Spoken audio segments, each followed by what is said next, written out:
Hi everyone. I thought I would just pop on and say hello. I wanted to do a quick flip of my A5 cousin, Hobonichi Cousin. I actually purchased this not too long ago. I actually just got it a few days ago, and I was using it as a catch-all planner. Uh, I call it my angry planning, so I can just write everything down and not really worry about how aesthetically it's going to look. So I actually did purchase this planner. This was the Muji A5. I saw this back in 2020, and then the pandemic hit obviously, so there was really no need for me to plan anything. So when I was in New York a couple of months ago, I picked this up.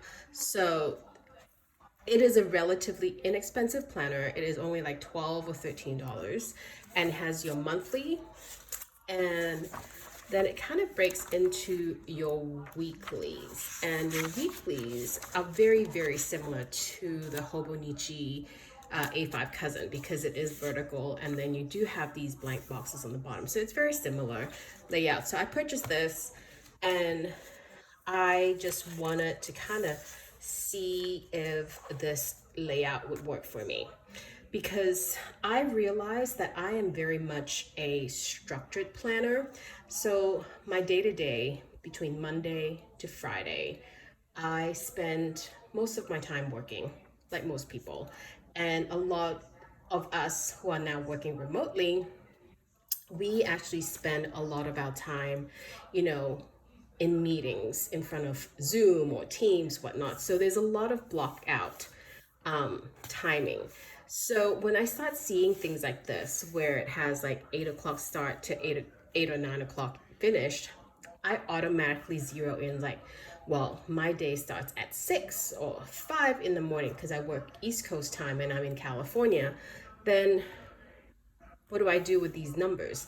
So I actually had to retrain my brain to go, okay, so you can just ignore these, and then you could just use it as you can just put a little dot, and you could just use them as like a list. So you can have Friday, and then you can list down all the appointments that you have or all the to-do lists that you may have for that day. So as you can see here, this was actually December. I was trying to like use the time block, and it didn't work out very well for me, only because I start seeing days where um, you know, Fridays, we actually have no meeting Fridays, so Friday mornings are generally pretty light. And then I see this giant chunk of empty space, and that kind of bothers me. And I didn't really want to cover the entire planner with stickers. I'm also not about that, because I really want something that I can go back and reference to, that type of stuff. Anyway, so I got this, and I was playing around with it, and then I came up with this layout, which was kind of exactly what I was saying.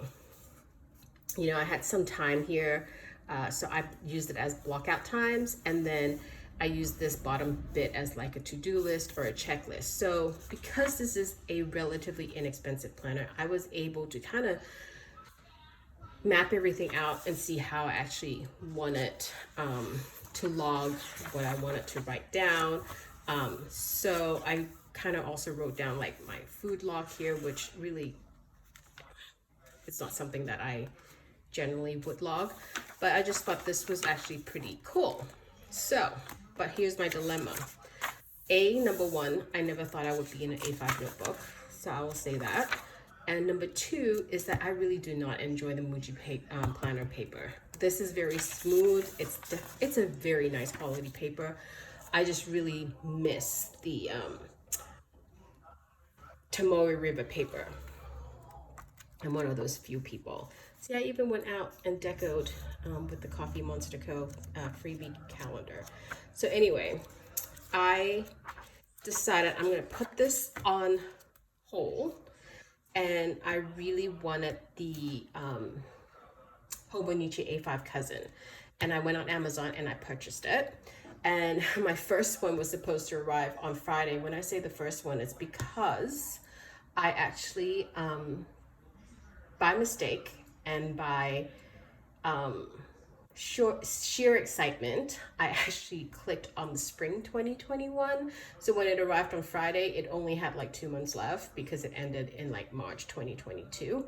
So I returned it and I got the 2022 January start. I also really miss this LB cover. This is the desk agenda. I've had it for like 20 years. And I just felt like I really wanted to bring it back out and use it. So I did get the Hobonichi Techo, the 2022 Cousin.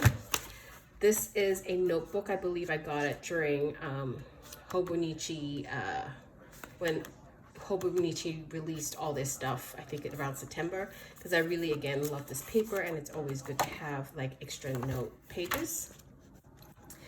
So I know we're very early in the year, but I kind of just wanted to share what I did. I again love these Coffee Monster Co. I have to say I'm pretty obsessed with this. So this was a freebie in her Facebook group and you can actually resize it. So I actually just measured this out. I resized it to fit my A5 Techo. These stickers are here from my shop. This is the January collection. This is the tulips, the poppies. I'm sorry, it's the poppies. And this is the 2021. I really have no purpose for that particular calendar. I am probably going to keep this, but I actually thought of putting a sticker over here if I have time to really just write down like all the public holidays, you know, that we observe.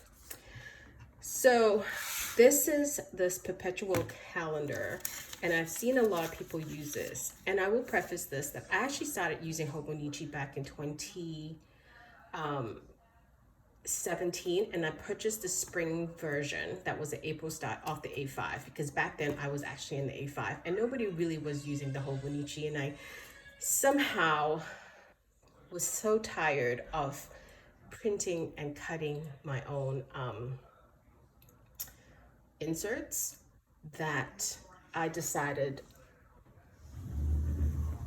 that I was going to get a notebook bound, and then I discovered Hobonichi back in 20, and then back at that time nobody was really using the Techo, or at least I wasn't searching in that group.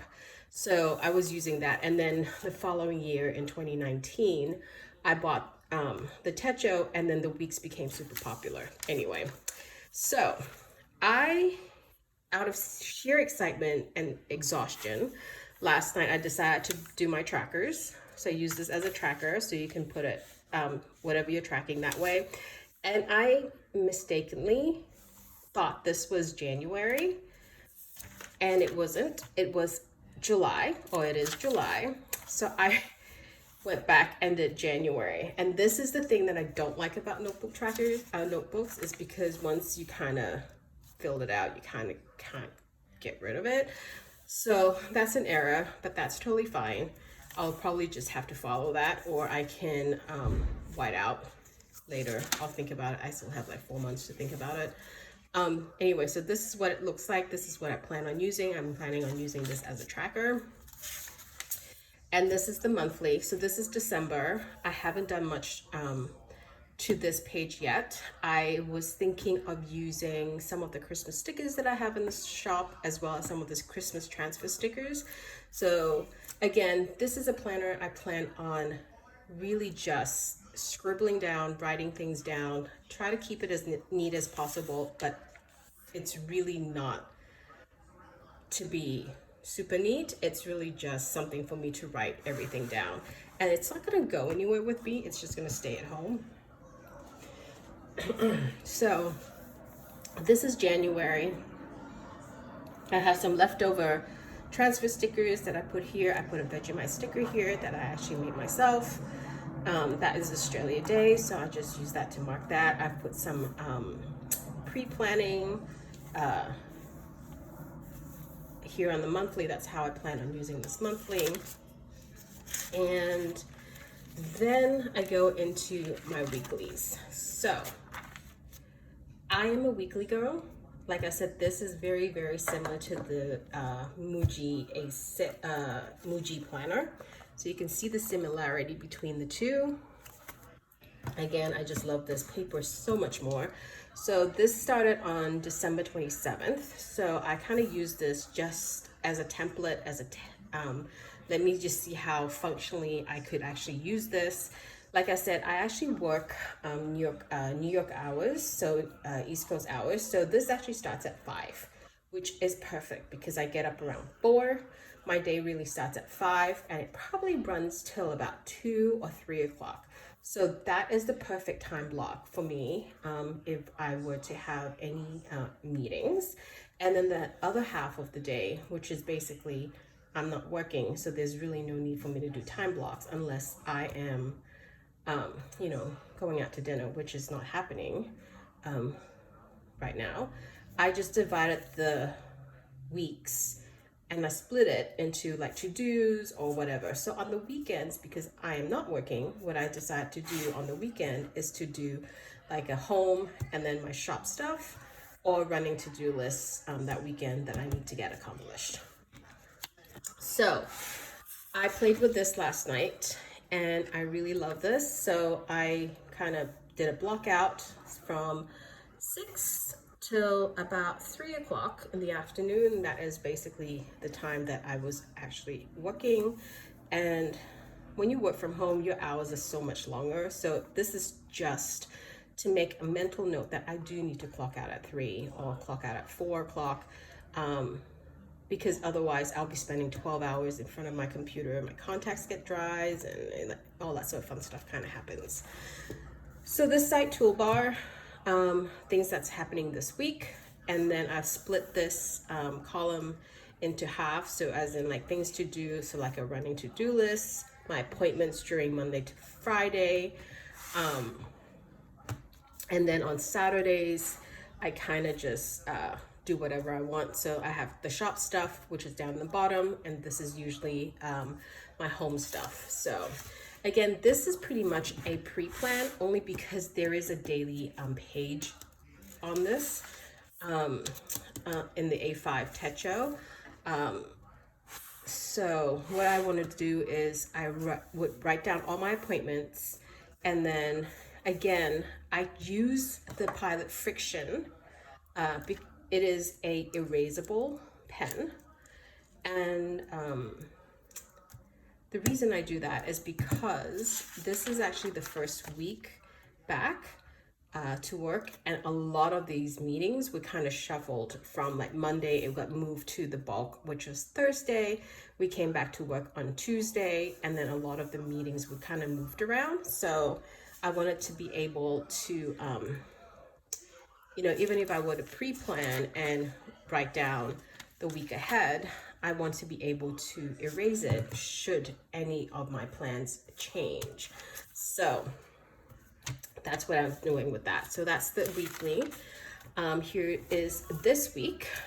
And I have some of these stickers from Sterling Ink. They are actually designed for the Hobonichi A5 Cousin. And I also have these appointment boxes also from her January sub box. So I've used them for meeting blockouts. Same thing, I have all the things to do. I need structure, so I've created my own structure. I am not one of those planners where I can freestyle. So I just need to like build a structure around it. The dailies, I am not a daily planner kind of person, but now with work, it is so hectic that I have decided that I am going to make this useful. And this is just, again, January 2nd and 3rd. I'm going to use these more like a template. So what I did was that I kind of gridded it out.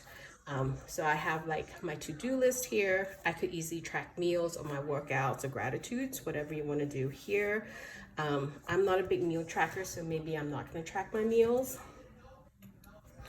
But I definitely have my schedule and my appointments, so I can definitely keep that because this runs from like 4 till, what time is it? Like 24. So it's like that's the time schedule of time block. and then you can do something else here. So I was just thinking of different things to do. Like here you could see I could do wellness. I could do a daily routine, what my routine was that day. So I'm testing different things out. But I think what I really do like this, which is the schedule. I have my to-do list, so it's usually what I would have to do. If this is blank, and that's totally okay, what I will do is that I'll definitely use this as a notes for that day during like my Zoom calls, meetings, things that I have to follow up that I usually put on a sticky note and then I just kind of forget. Or I can use a sticky note and I can just stick it on here. So this is the 6th. This is what it looks like. This is kind of what it looks like. And again, it has all these different empty space that I'm still playing with. This was last week. I only had one Zoom meeting, but a crap ton of stuff to do. And this is this week. So I've kind of just gone, because today is a holiday, because I'm filming this on the 17th, which is MLK Day. I have yet to fill out the rest of the week. I did put my appointments down, but I have not put my to-do down. So I will get that done. But I did want to just pop on very quickly to show you how I am using this. Like I said, this is pretty much really a productivity planner. It is not going to be pretty. If I use stickers and stuff, it really is just to add a little bit of life and personality to my planner. But otherwise, I'm also trying to use up stickers that I have hoarded. But otherwise, it could be an anything planner, but really is more productive. I would always have this page open. I would write a running to-do list. And then what I do is on the 19th, I would transfer all that information over to my dailies. Like here, like I've transferred that. And then I will have a running to-do list of things that I didn't get to accomplish those days that I kind of have to get it done. And due dates and stuff like that. So it would just be on my dailies. So anyway, I thought I would pop on and share how I am using this. I honestly cannot believe I am actually using an A5. But I will say I absolutely love this paper and I really miss it. Another reason why I actually broke down and purchased this and really wanted to give dailies a go is because, like I said, my desk is filled with sticky notes and sometimes I just don't remember. I have 3 notebooks. I have 15 sticky notes stuck all over it's just a big clutter mess, and I just wanted it to be a little bit more organized and retrain my brain how to organize things, and then I can actually just put them back in my planner that I can actually reference back what happened on what day, because at the end of the month for work I also have to do a recap. So anyway, that's pretty much it, but I just wanted to show you my Hobonichi Techo, and I hope you guys enjoy and find this informative, and if so, please click subscribe, and I hope to load more videos soon.